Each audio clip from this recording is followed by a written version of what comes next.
Welcome to Introspectively Speaking, the podcast where I invite you into my stream of consciousness. You'll get to listen in on real conversations as they unfold between me and my friends, and sometimes the conversations I have with myself. We'll explore universal topics, life lessons learned, and reflect on the truths we often keep to ourselves. There's a little something for everyone to relate to in this podcast. With the right balance of levity and depth, I can promise you one thing. You will always leave with at least one thing to think about. With that, I'm your host, Amber Lynette, and now it's time to go on some trails.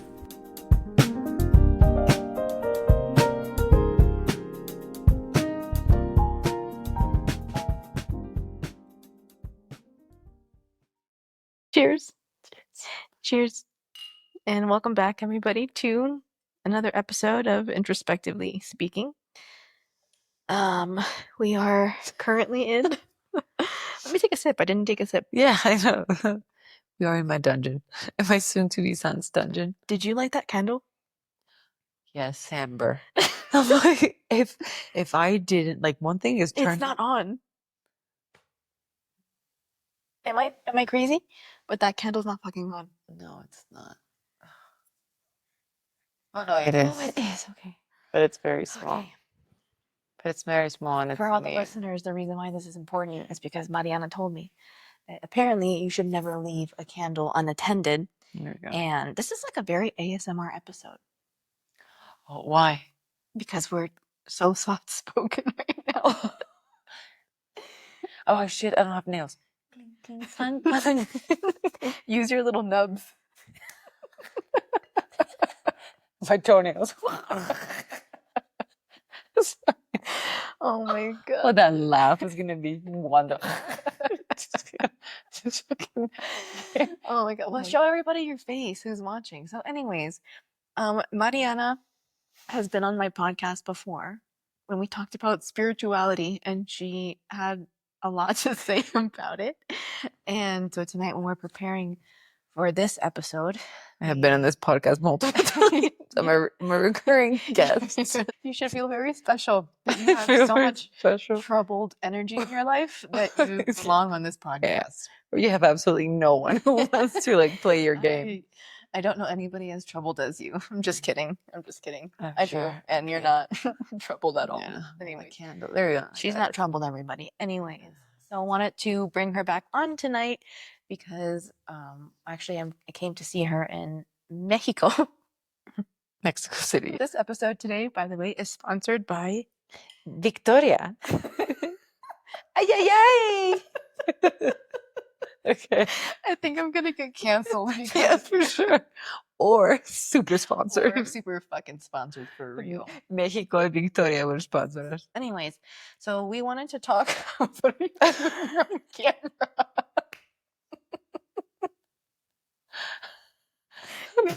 You're a little itchy. Oh my god.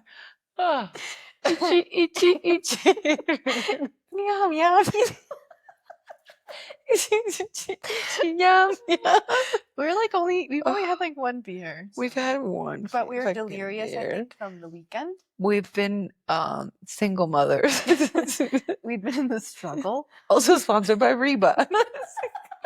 A single mom who works two jobs. Oh, okay. Yeah. So my husband's been out of town on multiple occasions, and Amber arrived the day that he had left. And I was with a 2-year-old and a turning 3-month-old, and it was just been chaotic. So we have had to, And we traveled. oh yeah, we went to Valle de Bravo with another friend by herself and her 2 daughters, which we shouldn't have done. No. But it was fun. It was an experience. But then we've been watching lots of TV too with the kids because at some point we have to. And then so the itchy is one of the sponsored by I think it's Little Angel. This is hashtag. Is that Anyway, so today's podcast is about. Tell us what today's podcast is about, Amber. You know, I actually just consulted with my best friend ChatGPT. Yeah. Which to come up with some questions for the topic that we wanted to discuss today. Okay. But what we wanted to discuss today was the concept of working through feelings. Working through feelings. Working through feelings. Working through feelings, doing the work. Doing the work, what that fucking means, what it looks like for some people, and For some what it people, doesn't look like for others. Trying to grow what it as a looks like person, when you right? don't. Yeah. Through the pain, through the uncomforts of life, through maturing. You just got so serious. Right, I'm trying. You're just like, I'm trying to make your fucking podcast work. Okay. Okay, wait. So I'm consulting one more time with my best friend ChatGPT, which maybe we can talk about. Yeah. Also, ChatGPT is really good. my fucking obsession with it. Yeah. But honestly, But also even for doing the work. so when it do you comes think- to doing the work, and when it comes to working through feelings, ChatGPT has actually been really, really helpful for me. I have a therapist, and I actually think that I think everybody should have a fucking therapist, especially if you have shit to work through, which everybody does. So I'm not saying that ChatGPT takes the place of a therapist. I think there's debate out there, and ChatGPT is not a therapist, and all. Of course, it's not. It's not a fucking therapist.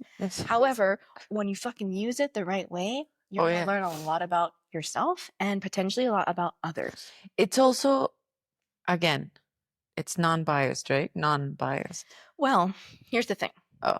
You can tailor chat to respond in a way that you want. So I do think. Oh, but wait, but if I haven't tailored it, if it's just being its original version of ChatGPT, dogging ChatGPT. yeah, if I'm just like, hello, hola, ChatGPT, like normal question, it will answer me the way it thinks. It's programmed to. Yes. And over time, though, that will learn you and the kinds of things that you ask.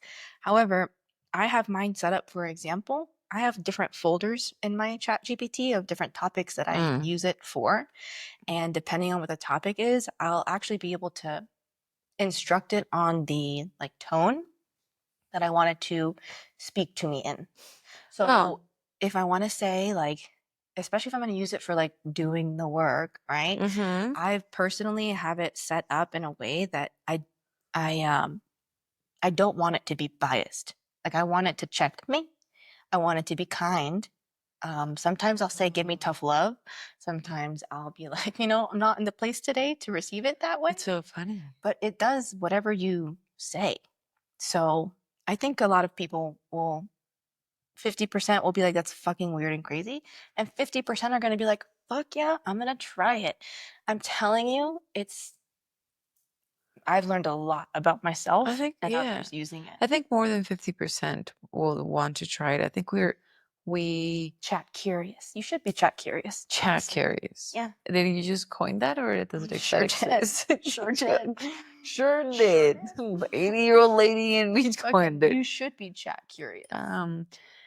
No, but I think we also live in an age where technology is a big thing, right? And we outsource a lot of things for technology. So why not things like I don't, but a lot of people do. So for example, what does ChatGPT tell you doing the work means? Oh, see, that's fucking good. Let's see. What is doing the work exactly? What does doing the work mean to you, ChatGPT? What does it mean? I'm not going to ask to you. I'm just going to, what does it mean? Give it to me, raw doggy. Give it to me, raw doggy, please. Raw doggy. All right, I'm just going to read what it says. Okay. Great question, and one that deserves unpacking. Doing the work gets tossed around a lot in conversations about healing and growth, but it can feel vague, which is exactly why the fuck I want to talk about it today. Yeah. Here's a clearer breakdown of what it actually means. Love that. And I hate that things are thrown around like that and people don't know what it means. It's like the spirituality. What do you think we talked about? Said the girl. Who was very confident about vanilla and beaver ass. Oh, yeah. Well, we'll come back to beaver anus. At its core, doing the work means it's the conscious, often uncomfortable process of examining your thoughts, patterns, triggers, and behaviors so that you can move through them, not around them. Here's what it can include.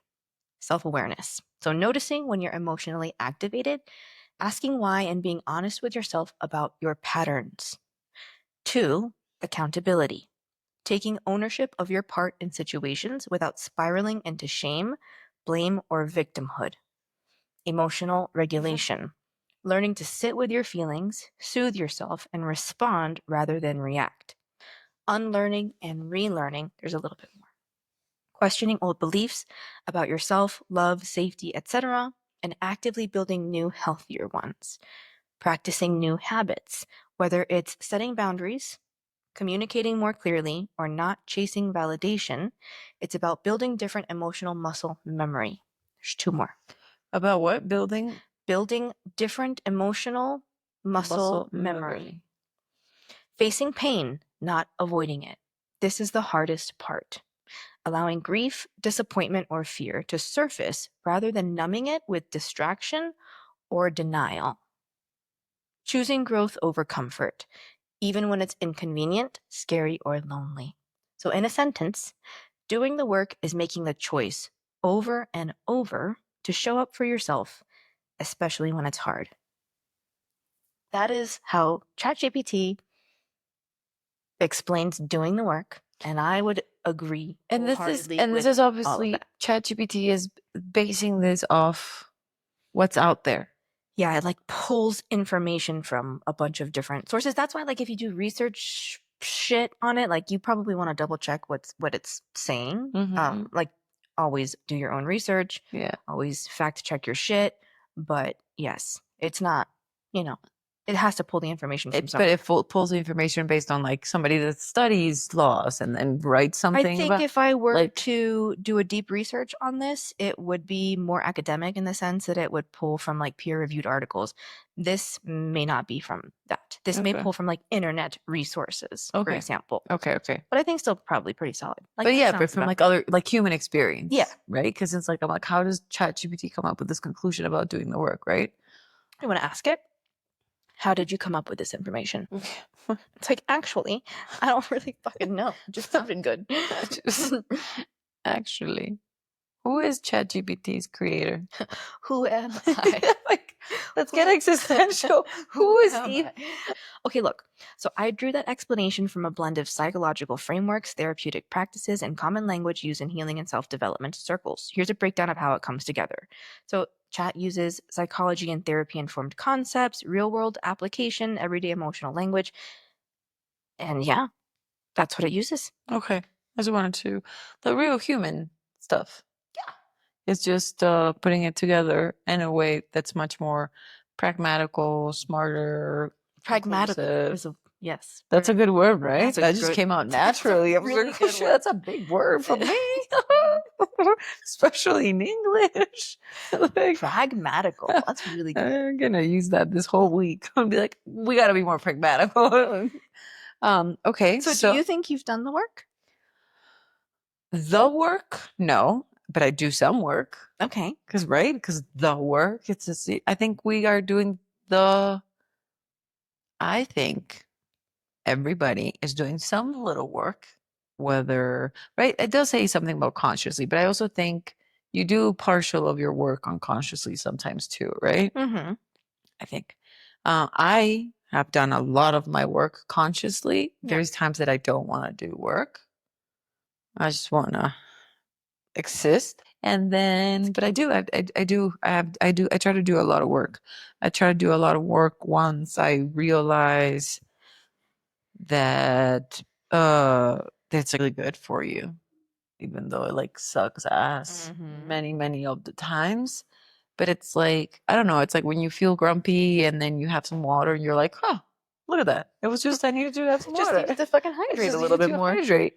Sometimes it's like you do a little bit of work and you're like, I just realized that blah, blah, blah, blah, blah. And then it becomes, obviously, it's never easier in the sense that it gets easier because you confront different things constantly, but you do realize it's worth it. Yeah. And yeah, I try to do a lot of work, not all the time, but I try to do a lot of the work. I think also having a partner, I don't know how to explain, like having a partner. My partner allows me to do a lot of my work too. in a good way because he triggers me in the right ways. I don't know how.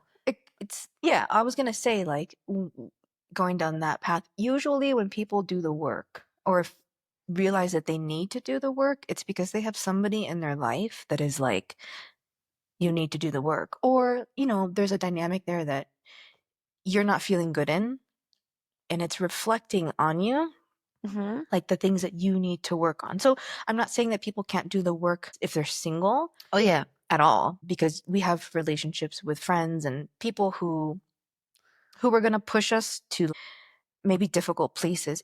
I have had other partners in the past that haven't felt like partners, right? Or maybe, they just couldn't be partners in the meaning of that. I've tried to do the work for my kids too, like for my kid that I had post one partner.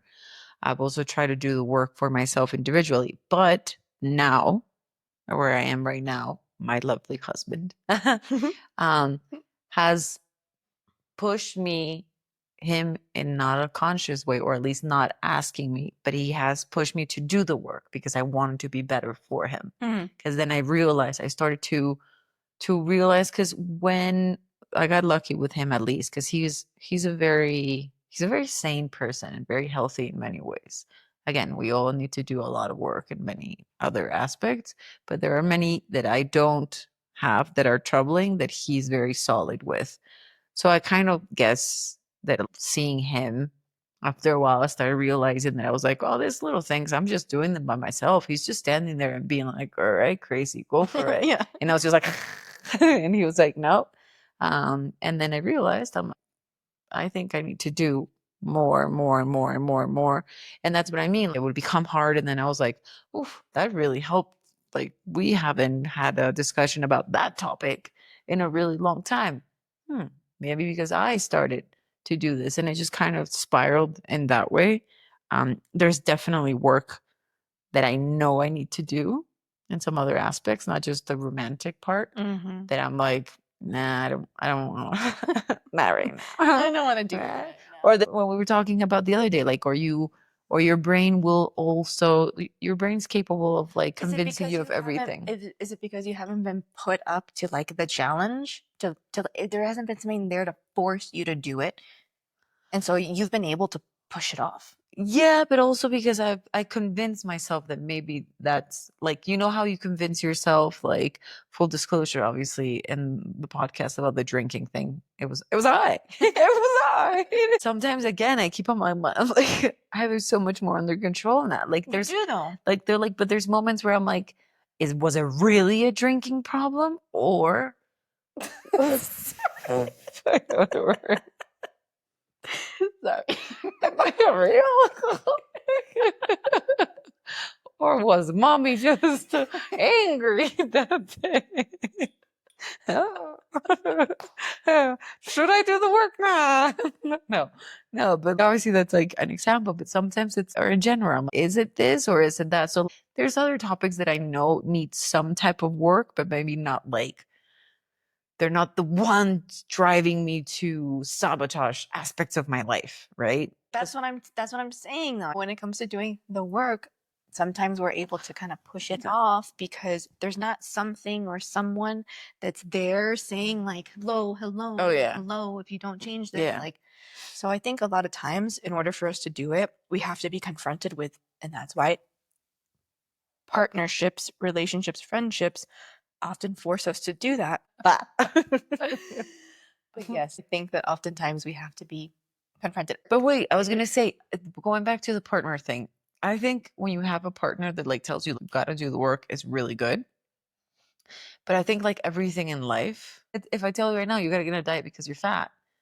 If you don't want to get on a diet, you might do it in front of me. Like, oh, I'm not eating cheese anymore. I'm not eating bread. I'm not eating that. But you're still going to go shove all the food in. Like, so I think also doing the work, yes, having the partner is like important. Having the people, motivation around, the people that push you, hold up that mirror, they're like, you do the work. But eventually you also need to be in a state of consciousness that you realize. You have like, to do it. I have to do it for myself. It's great when you have a driving factor like that, like a kid a husband, a parent, a friend, or somebody that's like, "Ooh, I want to do this for me, for us, for whatever's going on in my life." But ultimately, like everything, it's I know I'm a better version of myself, and I know this isn't serving me anymore. However, it has served you, Yeah. Up to a right? certain point. Up to a certain point, definitely, but it has served you. We have all of these coping mechanisms and all of this little like ailment, psychological or whatever they are, or behavioral for a reason, right? There are little coping mechanisms that we bring from childhood, from something that happened, from some trauma, from some experience that we might be aware of it, we might be conscious of it, or we're completely unaware of it, right? But I think what you're saying, yeah, I know what you're saying. Like, it's not just, then I'm also not saying that just because somebody reflects back to you the work that you need to do, that you actually do the Right. work. I'm not saying that. I think it's a part of it, Yeah, right? yeah. Because if you are not in your own motivated to improve yourself, like really improve yourself, Oh yeah. you know, sometimes you need that reflected back Yeah. to you in order for you to even know. That's one. Mm-hmm. Two, I think when certain outcomes repeatedly happen to you in your life, Mm-hmm. and like the common denominator is you. Like Yeah. if you have like a bunch of failed relationships, if you whatever the case might be, Yeah, well, you're the constant and variable. it sucks, and every time it happens, you are the constant in that. And so there's like a bunch of different layers to that. But yes, there has to be some point at which that person, has either had it reflected, has seen their own patterns, is tired of it already, and then now chooses, I really need to look at this. Or Yeah. maybe I haven't been very self-aware. Maybe I have played a role in this and I haven't taken a part. I think it helps a lot to have somebody that cares for you go, hey, have you noticed this shit? Yeah. I don't know if you've been aware of this shit, right? Of this couple little patterns that you got going on. I think it helps a lot, right? Which is sort of what we're going with. It helps when you have a partner or whoever in your life.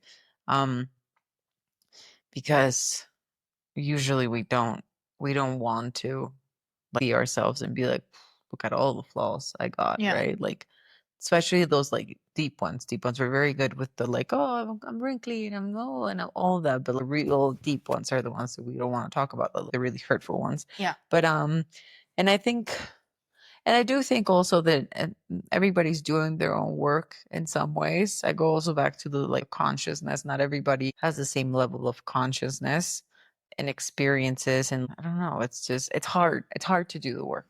Yeah, it's not doing the work sucks. Yeah, it sucks, but it's also It sucks a lot of the time. It's not easy. It requires you to face yourself. I think shame is a big piece of it because I almost feel like it's required. I don't think that you can do the work and not ever experience shame. oh, you have I to think go you need through to shame. experience it. Yeah, and also yeah, it's like doing the work. You're for sure gonna feel shame. You're very vulnerable. You're very alone. You question like a lot, like why me, right? Like why did this happen to me, or why am I feeling this way? Or it's like there's going back to like the shame. And sometimes there's also no doing the work. Back to ChatGPT is like the unknown. You don't know how to do the work. Like, hey, how do I start? Tell me, how do I start doing the work? Like, do the work. It's like the most vague fucking shit ever. Like, just you gotta do it. Do it. What does it mean? What does it mean? Like, how do I start? Yeah. Accountability for what? Because right, it's not a black and white concept or it's something that happened to you. So it's also really hard to be like, okay, I want to do the work, but step one, how do I commence that thing? The work doing. Also, we're just tired, and a lot of people are just living life. So doing the work also takes the time to like and sit down in silence and be like, what's going on? A lot of people don't do that now. Like, no, we can go back to like what I was talking about with my 12-year-old. He's always like internet, Instagram, obviously always living inward, not outward. Yeah. And we're always numbing ourselves with content, with all of this. Nobody really takes too much time to be like, all right, I'm stressed. What's going on? I'm going to spend time with myself and to feel myself and to all of that word. So yeah, so a lot of it is also sitting, right? So part of doing the work is sitting with the uncomfortable feeling. And where do you feel that? Like, where does that trigger? And when you feel that feeling, what does it What does it look like? What does it tell you, right? Like, oof, did you think of your mother? Did you think of a past boyfriend? Did you think of some time when you felt fat? Like, right? Like, So I want to talk about that because I would say honestly, I hadn't done any fucking work until maybe a year before my dad died. And I was kind of like anticipating that. I was like super stressed at work. Things were not good. My dad was like not in a good place. I was not in a good place. It was reflected back to me yeah. in my relationship that, like, yo, bitch, you gotta do something about this. And Yeah. so I did. I went to therapy and I did all the things and whatever. I started this podcast where I was spilling my guts about my alcoholic father and my mother who died from cancer. Like, but that was the first time that I started doing the work. And in that process, I've done a lot of reading about thoughts and feelings. Okay. And so you said, when you have a feeling, what do you think? But I want to talk about that because, so if you know about the Secret, Like the book? the book. Yeah. Yeah. So I tore that book up because I was like, what? Like, because I was like kind of getting into manifesting a little bit. When did you read The Secret? Oh, not maybe 2 years ago. Did you watch the movie? Everybody always asks me that. I haven't watched it. Excuse me, Victoria. So I read it, and so it talks about, right, how your thoughts dictate your feelings. So what that means is that thoughts come first, feelings come second. So if you don't want to feel like shit, just think good thoughts. And for me, I was like, what? Well, you can control. Like it's the power of the mind. That's what it is. That's what it's talking about. It's the power. So of the mind. if I'm like, oh my God, my life is terrible, right? Then I'm gonna feel something negative. But if I'm like, no, change your mind, change your thoughts. Like, my life is wonderful. I'm gonna feel better about it. So if you ever feel bad, right, it's an indicator that you first had some sort of negative thought. But then there's another book, right, called Letting Go, that it talks all about your like, it's feelings, so like anger, joy, and frequencies at which, like, you vibrate with all of that. But it says that feelings come before thoughts. And that's what I wanted to kind of talk about, because do you think that feelings come before thoughts, or that thoughts come before feelings? I think you both. Yeah. I don't think necessarily it's one or the other. I do. With The Secret, I read that book and I saw that movie when I was probably in high school. Fucking blew my mind. Really? Blew my fucking mind. I gotta watch it. Oh my God. Well, also because it goes down to a lot of what I thought I was crazy and special about. Remember, like, going back to, it's like, I'm different. And I was like, oh my fucking God, this is what I do. I do magic with my head. That's really what I thought about. But where I was going with okay. I think there's like this social experiment, or I don't remember. I don't know this very well. But there's somebody out there, I think it was like a psychologist, a scientist, I don't know who the fuck did it. I don't remember anymore. But when you feel really sad or you're really down or whatever, you start laughing, you fake laugh, and you fake laugh, and you fake laugh, and you fake laugh, and eventually you start laughing for real. That's the whole same thing as like laugh is contagious. Have you ever seen somebody laughing and you start laughing? Yeah. Like, it's just something in you, right? So I do think you can control feelings. Like, that's where it's going, controlling feelings, right? Okay. The same with your breathing. You can control feelings because you essentially control your nervous system with your breathing. It's one of like the tools. And then you also have light and like, a bunch of things. But then I also feel there's, I don't know if the word is innate, like natural, organic feelings that just come about. For example, let's talk about Elena. Elena's not fucking thinking thoughts that like bring her to feelings. That's like, true. She's two. She's not like, I am going to buy a Barbie. Oh, my Barbie's gonna be, like, Yeah. She's genuinely just like, oh no, like she's anger, like what? But at the same time, she like sees me. She's like, Mama, But like, I would maybe not though, because okay, she's like, no, not out of nowhere. It's because I told her no. So she's probably thinking, she probably remembers me being like, no. And she's like, fuck you. In that example, yes. But where I'm going is her thoughts are not like, oh, this is like bad thing. It's not the rational thoughts. She's not rationalizing something in a way that's producing a feeling. She's having a feeling out of a reaction to something, right? It's not necessarily all rational. she can, some of those things are rational in the sense that like just realizing why or why not. But I think there's both. Or when you walk down a place and you have a bad feeling, like go back to like energy, whatever. I think there are feelings that come before thoughts. I think the mind rationalizes everything and maybe like I'm feeling angry right now or whatnot. And like you tell your mind, oh no, because of this and this and this. And then you're able to calm yourself down. Also with feelings, you're able to calm your thoughts down. Like I think it's like that, it's like a partnership.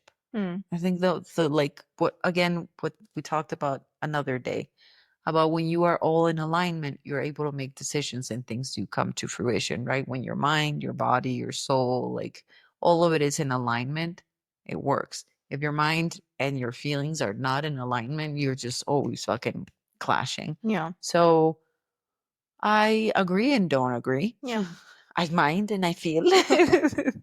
but the power of the mind is crazy. And I think you are able to manipulate a lot. Not manipulate, change your reality with your mind. Like very powerfully. Yeah. Like I think going back to the power of the mind, I think I know like I've struggled with emotional regulation. I think you struggle with emotional regulation. Not that it's like outwardly. I'm not outwardly having outbursts, but inside, I can go down.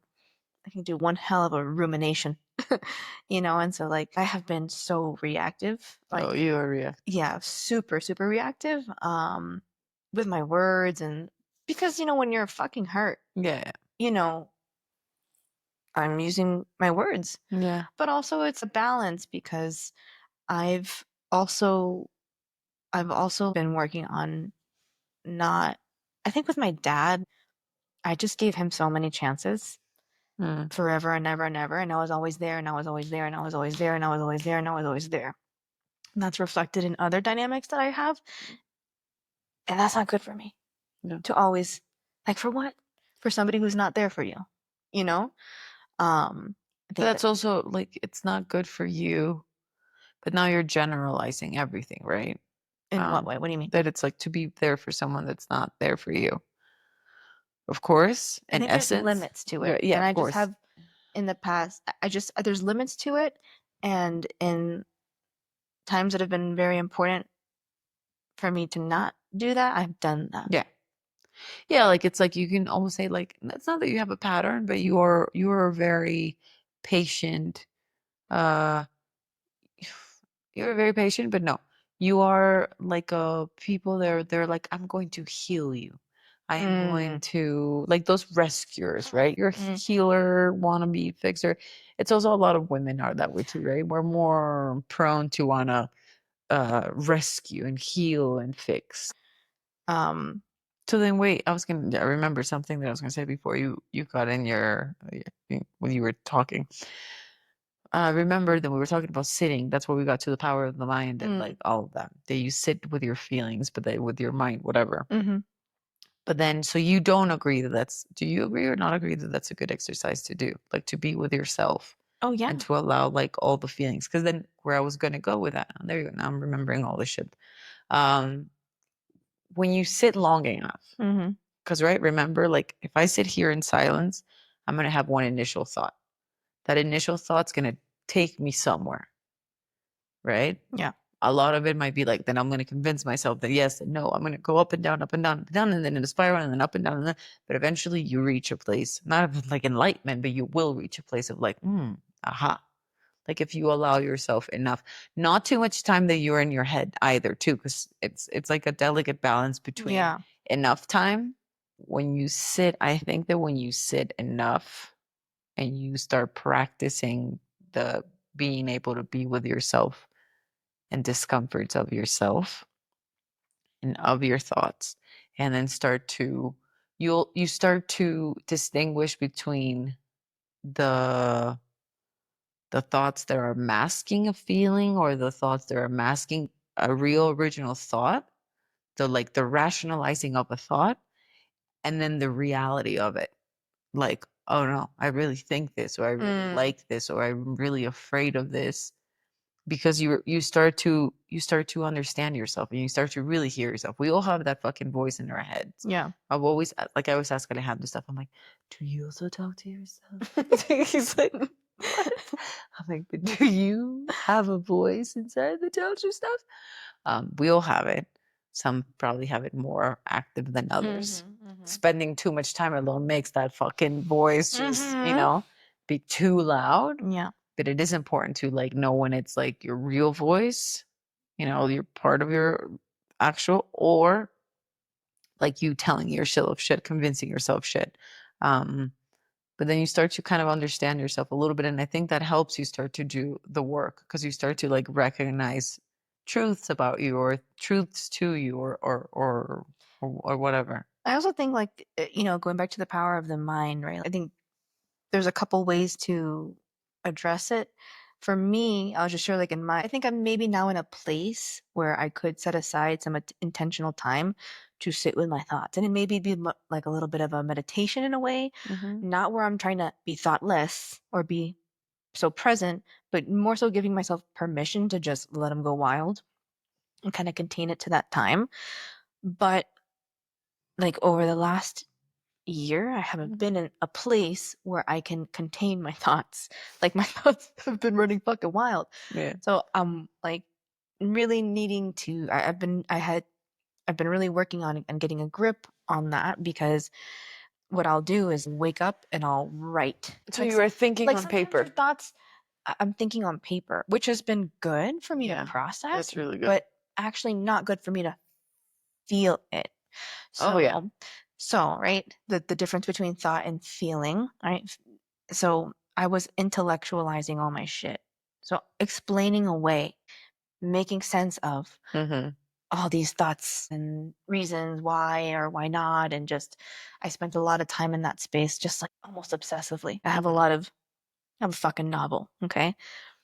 But then when I started to like learn that I needed to let myself feel, right? So if it was anxiety and I had a pit in my stomach, I just needed to like sit with it and not try to push it away. Maybe do the breathing to get through it. If it's anger, like which has been coming up a lot for me lately, like a lot of like rage. Nice. Walking. Yeah. But letting my body feel it because it will pass. And I think that's I think the difference between a thought and a feeling and how to really work through those things. You kind of lost me at the difference between a thought and a feeling. So Lost me because I envision you in a different way and I'm trying to understand how that doesn't work. You do a lot of writing, but you do a lot of thinking too, right? Without the writing, or do you always write what you think? I almost always write what you don't just sit and be, but I gotta write it out eventually. So if I'm in bed in the morning or at bed at night, in the shower, walking the dog, whatever the fuck I'm doing, if I'm driving, whatever, like if I'm thinking, I'm like in it and I'm really, it's almost like a masochistic where I'll be like, I just need to lay down and think, where I will think it through, but sometimes I just need to write it out. Like after, if it's all too messy for me, if it's all too much, I need to sit, if it's a note on my phone or if it's a Google Doc or you always, even if you thought it in the car when you're traffic, then you're like, oh shit, I gotta get this thing on paper. Depends on how obsessive the thought is. Okay, but you do let some pass. Yeah, it's like it's not real. I'm not like saying like, was that a squirrel? No, it's not every single thought. It's really thoughts. It's really thoughts that I'm like, it's weird. It's rumination because I struggle with rumination. Like, what is it, rumination again? Like, is that what rats do, right? Rumination is like when you just like you're in a like you can't stop. But what animal ruminates? You want to let's ask ChatGPT. I'm not really sure. So cows are the classic example of an animal that ruminates, and in fact, the term ruminate originally comes from their digestive process. So physically, it means it's how they chew their food, then regurgitate it. Yeah, and they chew it. Cud. Yeah, chew it again and repeat this cycle. Well, it doesn't have to be Delicious. Amber. It's But humans borrowed the term to describe repetitive, cyclical thinking when we mentally chew on the same thoughts over and over, often about past situations or worries. Like the cow's cud. Oh, this is deep. Yeah. Like the cow's cud, it goes down and comes back up again, but it's not always helpful in our case. Yeah, true that. Look at that. True Me that. and ChatGPT. We got a book going. Oh, okay. Well, that's interesting. No, I think, well, maybe part of like doing the work is that it's okay, like learning that there is a point where you have to stop, Yes. right? Oh, there's another beautiful quote. It's not a quote, but it was like, and it's not beautiful either. That was sarcasm. It's about also doing the work. We are at an age of self-awareness, self-help, better, everyone's out there making a better version of themselves, right? And Like, but it's also become a thing that everyone's doing. Like, good. we go back. No, but Yeah. it's a lot of it's fake too, right? It's the same, like everyone's going to yoga routines, everyone, yes, like you've seen all this new Some age people hippies, doing, or like a bunch of it's not new age hippies, but it's like this new generation, whatever. Yeah. A lot of it's like this enlightenment It's movement. aesthetic work. Yeah, like, and it's also a like way. it's not, they're not really doing the work. They're Mhm. pretending to do the work, and they're pretending to do whatever. But also, there's only so much constant work you can keep on doing, right? Like you can't, like, it's like when you do the Botox and then you do the lips and you do, like, you also have to like take some time to calm the fuck down. Just let things simmer down, let things go. It's the quote that I was gonna say, I don't remember anymore. I have a really bad memory. It's something about like, it's like when you go to the toilet, right? You're trying to get rid of, eliminate, again, beautiful quote. Eliminate all that's bad for you, all the toxic. Yeah. But you don't live in the toilet. Like you don't Who said Makes that? sense. This makes sense, actually. Yeah. Edgar Allan Poe. Who was that? Shakespeare. You don't live in the toilet, Amber. You're not, like, there's a time where you have to take yourself out from the constant work and then kind of live your life too. I think it's a combination, like with everything. It's a delicate balance of rumination and living without the constant thought. It's thoughts and feelings. It's like, it's kind of also learning to hear yourself. But I think that is a result of doing the work. Because somebody who, That's true. like when you do it, it's probably because you were in a place where, like me, for example, couldn't get past a rumination and feelings and past things, and that's a culmination of like taking accountability, forgiveness, emotional regulation, all the things that like we identify today as doing the work, right?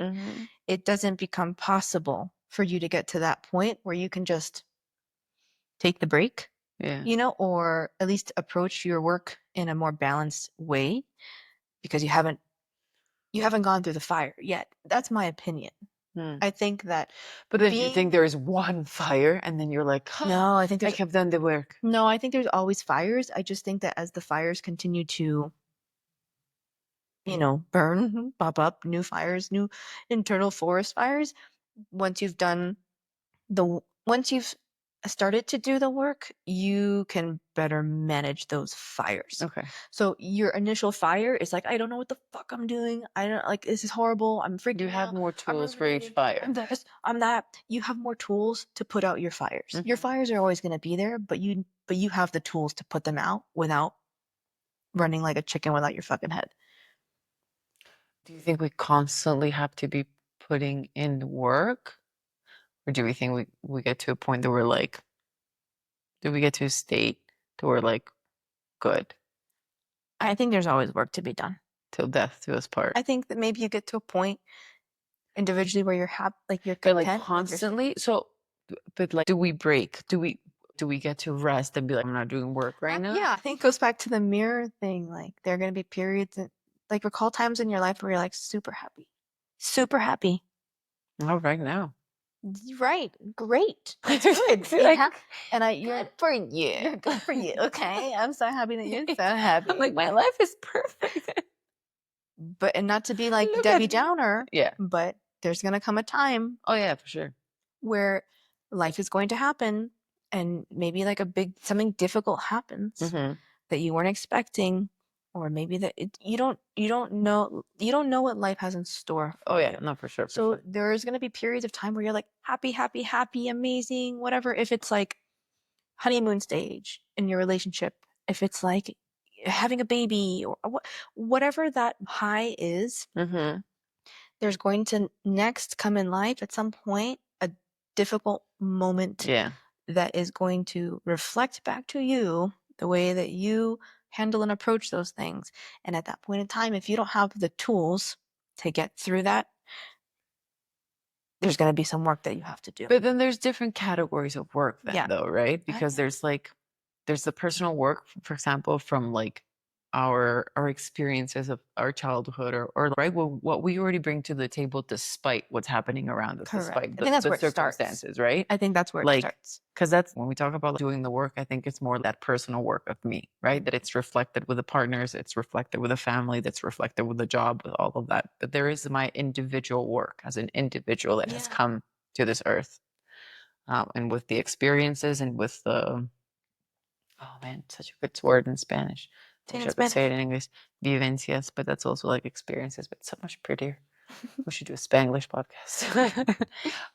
With that, then I do the work. Oh, I have attachment issues. Why? Blah blah blah blah blah. Yes. Oh, I have this because, and then there's the work that you do because my husband left me, or because Yeah. somebody lost their job, Yeah, or absolutely. lost a parent, like that kind of thing, right? Like those are Yes. obviously it's your life in general, but there's like different types of works, right? Like there's that personal work that you're always doing constantly by little bits. And then there's the occasional like moments of work because of a circumstance, like a specific circumstance that's like going on. I think the foundation of doing the work for anybody is like you kind of have to look at the past before you can look Mm-hmm. at the future, in my opinion, right? You kind of have to look at the past first, why you are the way you are, and really dig into that kind of stuff, childhood. And if you really in therapy, like that's. But do you think you can do it alone, or do you think you can need therapy, or like? I think that these days you can almost do anything alone With the help of with ChatGPT. with the help of ChatGPT. With the help of God and ChatGPT, we can conquer all. I don't. I think that there's work that you do alone, right? Mm-hmm. But there's nothing like getting perspective from somebody else, somebody who I believe in the profession of psychology, therapy, psychiatry, all of that. Like, so when I'm like tooting the horn of ChatGPT, I don't ever want to take away from like the education, the knowledge, the experience that goes into a lot of these professions. I don't. Somebody that has real life experience talking to you and helping you see perspective, I think is important. I don't even think that that's all you need. I think that you need friends too. Yeah. That you trust, that you can talk to, and they can give you their perspective on whatever it is. But the foundational, like evidence-based things, like theories and attachment and this and that, like talk to a professional about that. And for like those other little fires that come up in your life, I think it's really helpful for you to really talk to people that you trust and get perspective. Because if not, imagine you're just the only person you're hearing is yourself. Yeah, that's the worst thing. You don't have any perspective. Yeah. Because you're only hearing yourself. And how do you know you're right? How do you know you're wrong? You don't. You don't have any perspective. So yeah, and again, the mind can convince you of anything. Yeah, I think it's a good balance, right? The professional who knows the theories and the concepts and the whatever, who is also a human who can have, human feelings and be like, oh, empathy for your situation. Yeah. The ChatGPT that has But friends are also very important. Neutral friends, right? Because they know your experience. They know your Yeah, background. you'll They're know like, real quick like who you don't want to talk Yeah. to about your shit. but yeah, it's somebody that like has known you and it's like, oh, you probably feel this way. And I've thought about it because your father, your mother, your brother, your sister, like, and then you're like, oh shit, I've never thought about it because my brother used to blah, blah, blah, blah, blah, or my mother used to blah, blah, blah, blah, blah, blah, blah. So it's like a culmination of a lot of things. However, I think getting there takes the will. Like you need to want to do it, but you need to know that you need to do it. And that's really hard. Like, how do you wake up one day and you're like, I think I need to put in the work. I need to do some work. I think it's time to go to work. Time. I think a lot of the time it's a rock bottom moment that people hit. And rock bottom looks different for everybody. And some people never. And some people never. And some people never. No, some people never do it. Do you think everyone's aware that there's work to be done? No. Or do you think there's people that are like, I'm Gucci? Yeah, absolutely. I think there are a lot of people that are like, I'm good. Yeah? Yeah. Deep down? They need to do the work though. Those are the people that need to do But it. you think that there's actual people that deep down are still like, I'm good. Like, I don't need anything? Yeah. Or like, they're pretending? I don't know. I think that some people really think that they're good. And I think that those people are like the most scared of facing. Oh, probably. For sure. You know, of like, because also I get it. Like, it's so wonderful to not have a bad feeling. Do you think there's human robots? Like the way we were talking about the other day that there's like dog robots? You know what I mean? Were we Not talking like about actual. dog robots? Yeah. That we were talking about like, I'm not gonna mention that dog's name because that person may hear this. I almost peed my pants right now. Yeah. But like how there's dogs there, Yeah, like yes. you're like, oh shit, that dog can see me, that dog can hear me, like that dog is like a soul. And there's other ones that are like, woof woof. You're like, that's not a real dog, right? You're not a fucking dog. You're not a fucking dog. Do you think there's people that are not people? No, I think No. that, let me think about that. Do I think that there Do you think there's like I how think- many billion of people? Do you think there's 8 billion motherfuckers are out there? serial killers out there? Yes. Okay, there are pedophiles. There are rapists. There Oh God, are- where are you going with this, Amber? I'm saying like there are so many different kinds of people. Like, yeah, maybe there's a robot person. The There's possibility is gotta be. probably yes. No, it's just I feel like there's some people that just come to have a very basic existence. That's what I mean maybe by robots. They're just like somebody popped them out of their vagina and they're just going to work 9 to 5 and eating their taco and then that's it. I think everybody has their own vision of what happiness looks like, but I do think that in order for somebody to reach Nirvana. not true happiness, I don't want to say true happiness, but an Acceptance. an existence where you're like, I really know myself, I really know what I want, I've made mistakes, I've forgiven them, I like myself. I like myself, like I've seen all different angles of myself and I can really say that I can sit with myself, I'm happy. Like, I do think you have to do The work. the work. Amber, do you like yourself? I do. I love myself. I love myself.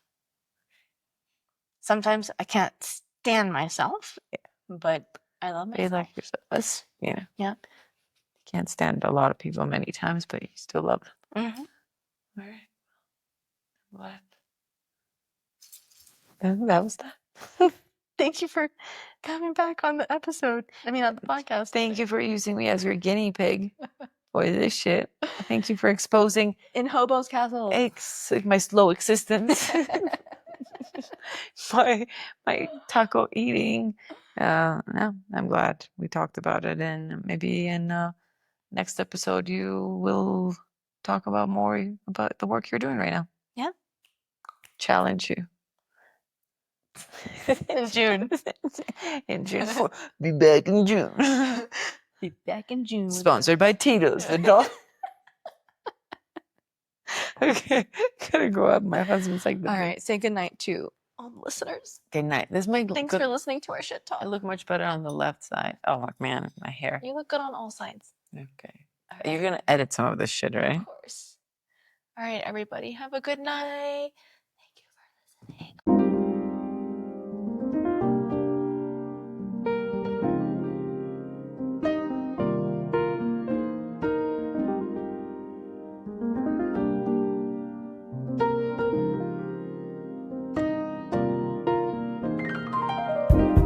Thanks for tuning in to Introspectively Speaking. I hope something in today's conversation sparked something within you. Take a moment to reflect on what resonated, and if you enjoyed this episode, don't forget to rate and review. Your feedback helps keep the conversation going. Until next time, sending you a big, big hug.